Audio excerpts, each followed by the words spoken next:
बोली बोली छठी मैया की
धनिया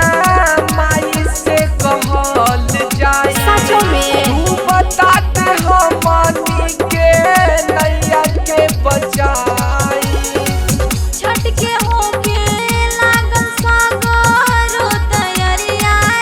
रजऊ छठ के होके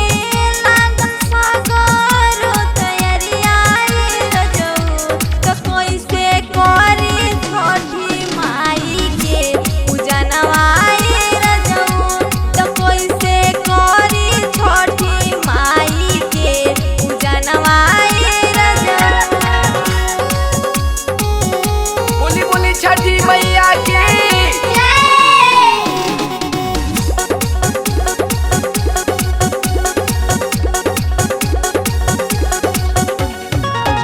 आवतानी घरे धनिया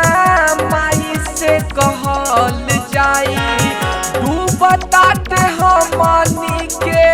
नैया के बचाई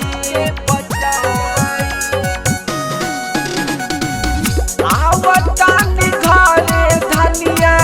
माई से कहल जाई तू बताते हमनी के नैया के बचाई कबले सही लालो राजा ये विपत्ति आए माई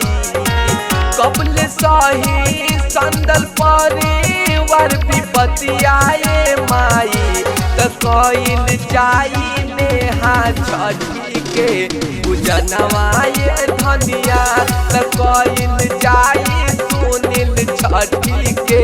पूजनवा ये भैया बोली बोली छठी मैया की जय।